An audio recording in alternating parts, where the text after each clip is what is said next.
Unsung heroes of acting. I want you to be my friend. Please.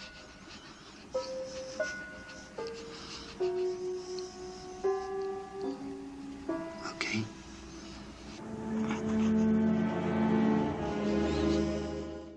English actor Tony Beckley was that rare breed of actor who spent most of his career playing the more disturbing aspects of human nature, emphasizing the psychotic and the morally dubious.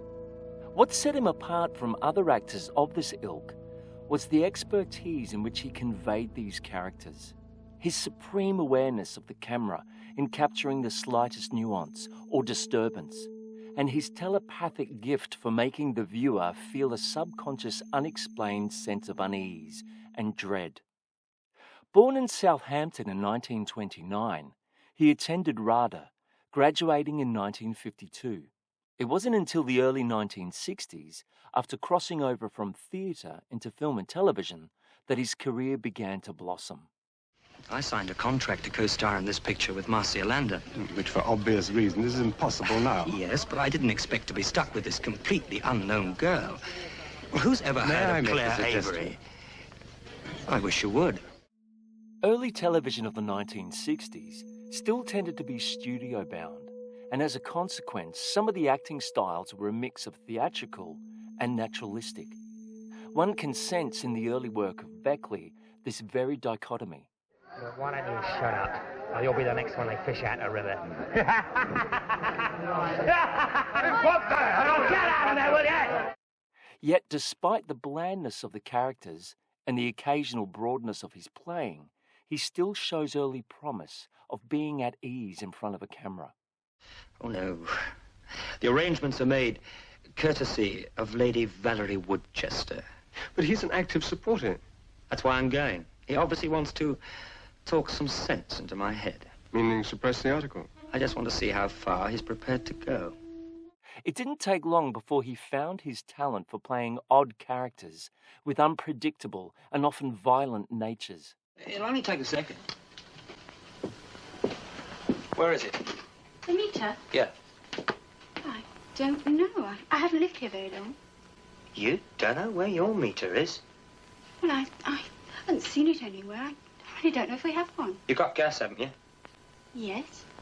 Well, if you've got gas, you've got a meter. Where is it? Perhaps it's in the kitchen. That's a good idea. His stillness is used almost as if it's a weapon. He listens and watches with his entire body. The energy is contained. The voice a mixture of knowing and mock innocence. Miss Willison, I believe there's somebody in your bed. No, there isn't. Now, do you mind getting out of here? I'm sure there is. It looks like somebody.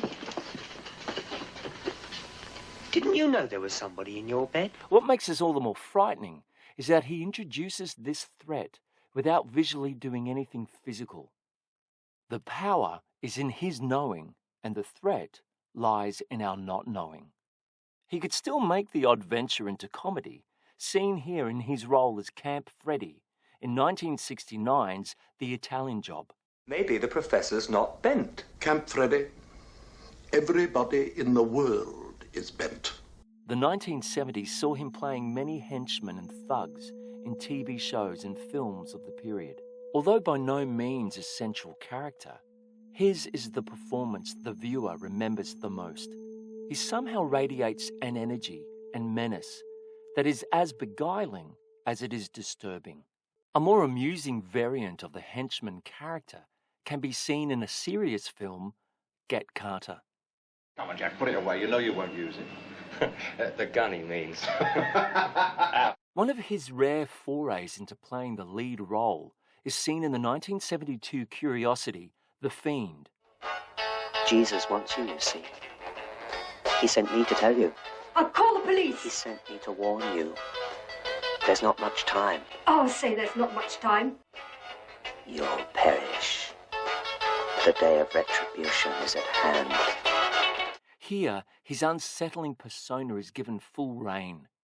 Again, his quiet persona and energy of movement often in scenes of lengthy silence, add to the uncomfortable sense of ensuing dread. Having said this, he could also be volcanic in his rage. Now just mind out the way. I tried. Get out of the way!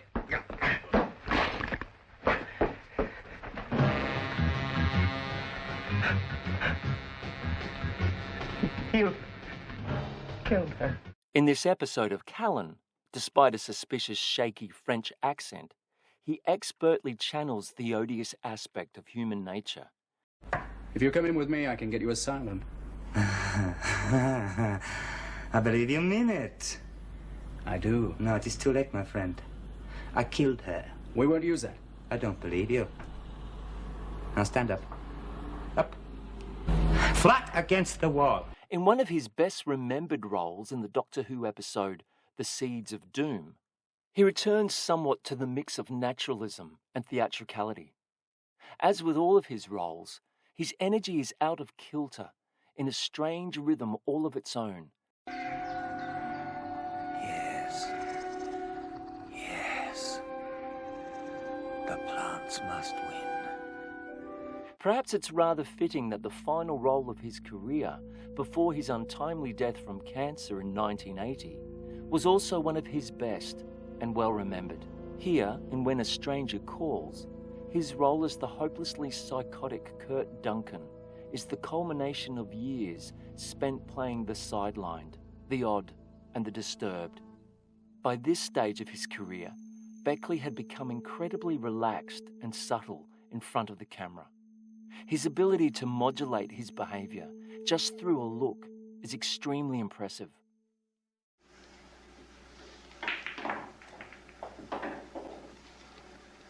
See, that's the whole point. My mind.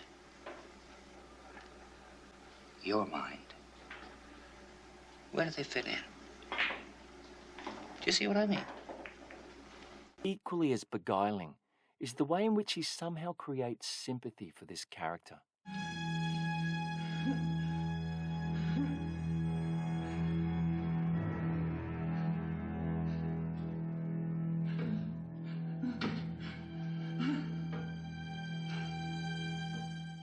It's frustrating that just as he was breaking into Hollywood and demonstrating further depth as an actor, he was taken from us.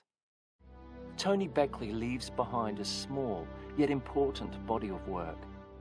A craftsman who knew instinctively how to perform for the camera, he was unafraid to explore the ugly and disturbing side of human nature. His gallery of misfits and undesirables showcased someone who could be theatrical and yet utterly convincing and truthful at the same time. He was an artist who never compromised, but stayed true to reflecting human nature in all its complexities.